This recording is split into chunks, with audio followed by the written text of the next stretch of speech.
It was supposed to be a quick stop. Just a woman looking for a reliable car, nothing too fancy, just something safe and decent. She walked into the dealership alone, dressed in plain clothes, no designer labels, no flashy jewelry, just a calm smile and a polite tone. But from the moment she stepped through the glass doors, the staff had already made up their minds. The salesman didn't offer help, didn't greet her with the same warmth they showed the other customers. One even laughed under his breath when she asked about a new model. She tried to ignore it, tried to stay focused, but the looks, the whispers, the thinly veiled judgment made it impossible. They treated her like she didn't belong there. One manager even suggested she might be better off checking out the used lot down the road. The humiliation was quiet, but sharp, the kind that lingers. She left the dealership that day with her head down, trying not to let the tears fall until she made it to her car. They didn't know her. Didn't ask who she was, what she did, or why she was there. To them, she was just another nobody wasting their time. But the next morning, everything changed.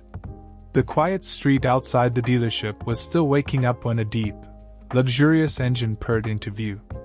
Heads turned. Conversations paused. A sleek black Rolls Royce Phantom, polished like a mirror, wheels gliding like silk, pulled into the very lot where she had been humiliated the day before. The driver stepped out first, crisp uniform, sharp posture. Then, from the back seat, a man emerged. Confident, tailored, and unmistakably powerful. He wasn't loud. He didn't need to be. The golden watch on his wrist, the rare cufflinks, the kind of presence that fills a room before he even speaks, it said everything. He wasn't there to buy a car. He was there for something else entirely. And as the same staff who once sneered scrambled to make sense of what was happening, one familiar figure stepped out from behind the tinted window. The woman they'd kicked out. But why had she returned? And what was her husband about to do next? You're going to want to hear what happened after that. The staff froze. Phones slipped from hands, coffee cups trembled slightly on desks. The woman they had looked down on just yesterday now stood before them, but something was different. She wasn't angry. She didn't yell or gloat. She simply stood next to her husband, calm and silent, watching them with a look that said more than any words ever could. Her husband didn't smile either. His expression was unreadable, but his eyes scanned the room like he already knew exactly what had happened here. No one knew who he was at first. Not until one of the junior salesmen whispered a name tied to one of the biggest tech firms in the country. A billionaire investor. The kind of man who doesn't just buy cars, he buys the companies that make them. Whispers turned into stares. Everyone started doing the math. This wasn't just any customer. This was someone who could shift the entire business with one phone call. And they'd kicked his wife out like she was nothing. But still, the woman said nothing. The story behind that quiet strength, the reason for her silence, slowly started to take shape. She had been married to him for years, long before the headlines, before the billions. She stood by his side when they were building from scratch, through the nights he slept 3 hours, through the deals that failed, the friends who left. She never wore diamonds, didn't flash wealth. That wasn't who she was. She liked bookstores more than boutiques. She still called her parents every Sunday. To her, life wasn't about showing off. It was about staying grounded. But that's what the sales team missed. They didn't see the woman behind the power.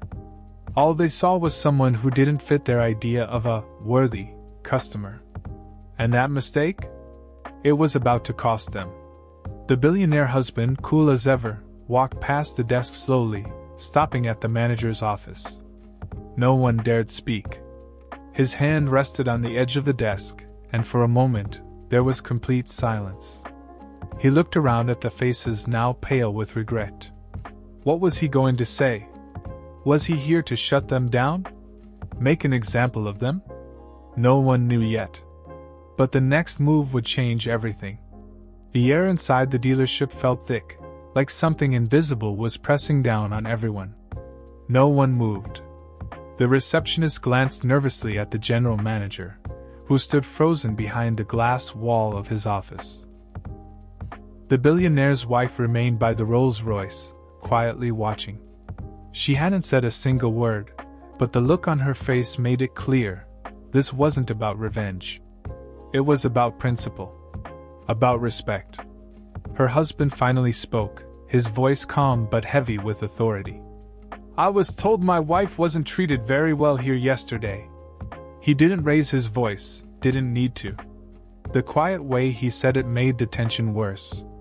The staff looked at each other, unsure what to say, hoping someone else would speak first. The same manager who had dismissed her before stepped forward, stuttering through a half-baked apology, trying to spin the incident as a misunderstanding. But it was too late. The damage wasn't just to her pride. It was to their reputation. What they didn't know was that the husband had already started making calls before stepping foot into the dealership. Quiet inquiries. Background checks. He wanted to know how many other customers had been treated like his wife. How many people without fancy clothes or famous names had walked in and been turned away.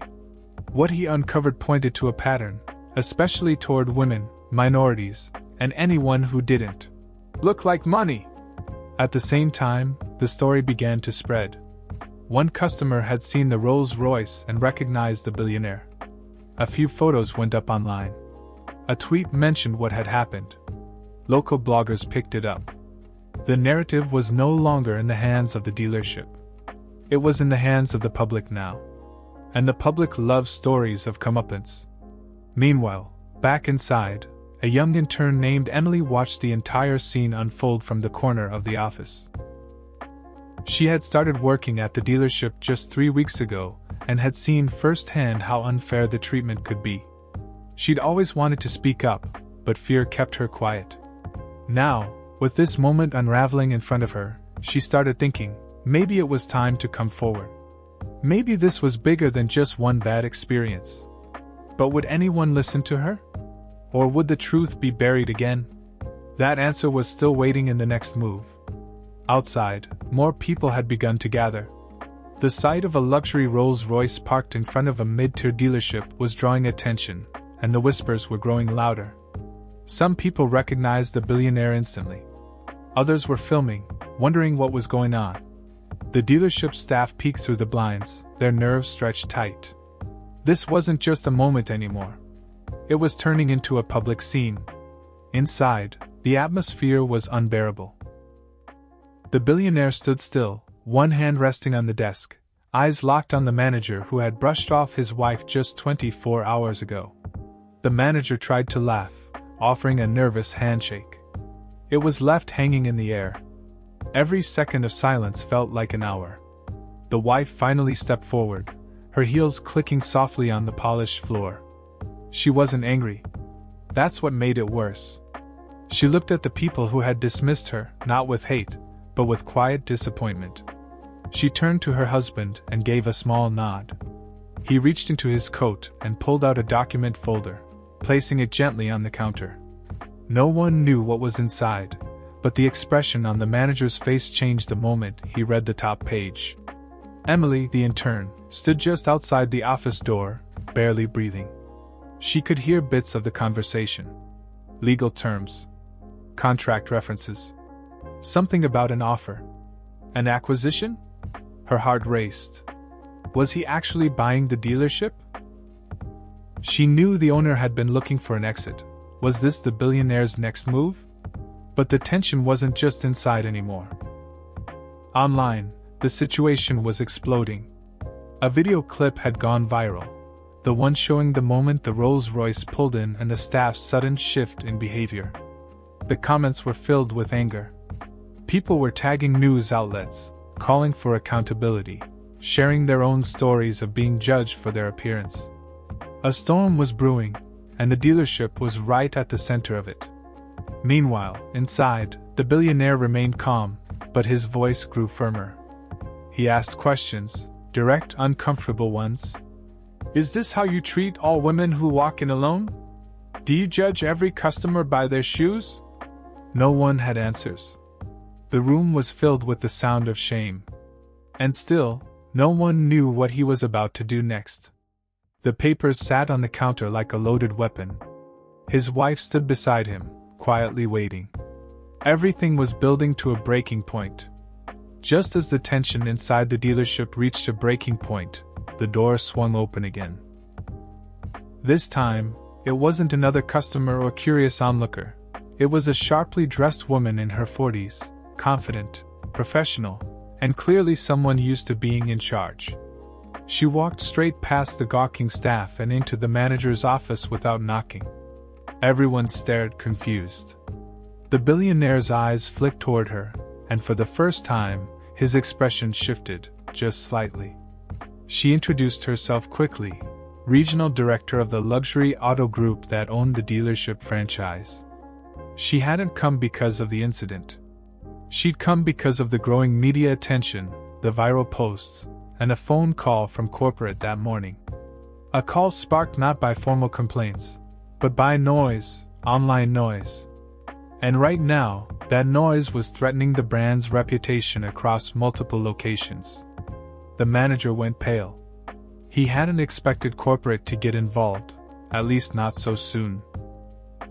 The woman pulled out her tablet and turned it around to show a live thread with thousands of comments, reposts, and news snippets calling out the dealership's discrimination. Headlines were already forming. Billionaire's wife humiliated at local dealership. Luxury brand faces backlash over customer profiling. It wasn't just about one incident anymore. This was becoming a full-blown PR crisis. The billionaire stayed quiet, letting the moment unravel naturally. His wife met the regional director's gaze. There was an unspoken understanding between them. Two women who had likely been underestimated more than once in their lives. But before anyone could speak again, Emily, the intern, suddenly stepped forward. Hands trembling, she cleared her throat and said, "There's something you need to know." The room turned to her. "This isn't the first time. It happens all the time here. They decide who's worth helping just by looking at them. I've seen it. I've heard things in the break room." People laughed about turning away customers who didn't look like they could afford the cars. It's not just this one mistake. It's the way things are. Her voice cracked a little at the end, but the silence that followed was louder than anything. She hadn't planned to say it. She didn't know what would happen next.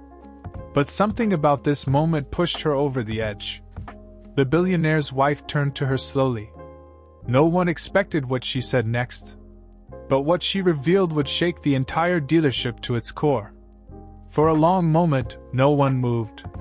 Emily's confession hung in the air like a thunderclap. The regional director turned toward the manager, who looked like the ground had just dropped out from under him. The billionaire's wife walked slowly toward the young intern, placing a gentle hand on her shoulder. "Thank you for speaking up," she said softly, her voice steady. "That takes courage." Then, her husband opened the folder on the counter and slid the document across the desk. "I was going to buy this dealership," he said calmly. "Not as an investment. Just to make a point. But now I see there's something more important here." The manager's eyes darted down to the paper. It wasn't a purchase agreement, it was a formal acquisition contract, already signed, pending final approval. But here came the twist. The billionaire didn't sign it himself. His wife did. The room fell silent again. She wasn't just his wife. She was the buyer. The legal entity acquiring the dealership was a company under her name, a private investment arm she had quietly built over the years while the world assumed she simply lived in her husband's shadow. She had spent months researching investment opportunities in underperforming dealerships, not for profit, but to transform how people were treated inside them. She looked the manager in the eye. "I'm not here to destroy anyone's career," she said. "But I won't tolerate a culture that judges people based on how they look, what they wear, or what car they drive. That ends today. The regional director nodded in support. Effective immediately, she added. This dealership is under new leadership. We will be implementing a full audit, and policies are being rewritten. Customer care will be retrained from the ground up. And to ensure accountability, Emily will be promoted to lead the new customer experience team. The staff gasped. Emily's eyes widened in disbelief. She had simply told the truth, expecting nothing in return. The manager, however, wasn't so lucky. He was asked to step aside, pending internal review. And just like that, everything shifted. As the couple walked back to their car, onlookers still filming, the wife paused for one last glance at the place that once treated her like she didn't matter. No revenge. No anger. Just quiet power. And as the Rolls Royce pulled away, the final surprise? The license plate read, "Worthy." The Rolls Royce glided down the street, leaving behind a stunned crowd and a dealership that would never operate the same way again. Inside the car, the woman sat quietly, hands folded in her lap, watching the city pass by. Her husband reached over, gently squeezing her hand. "You didn't just prove a point," he said. "You changed something." Back at the dealership, things were already in motion. The corporate team moved swiftly, addressing complaints, interviewing staff, and making it clear that the culture of snap judgments and silent discrimination would no longer be tolerated. The regional director, impressed by how things had unfolded, later shared the story at leadership meetings as an example of what accountability should look like, from the top down. Emily, now leading the new customer experience team, stepped into her role with a quiet determination. Her first action was to remove the outdated sales scripts and replace them with a new approach built on empathy, patience, and respect. She didn't care what someone wore when they walked in. She cared about how they were treated when they did. The story of this simple woman, who returned in a Rolls Royce, spread quickly across social media, picking up headlines and generating thousands of comments.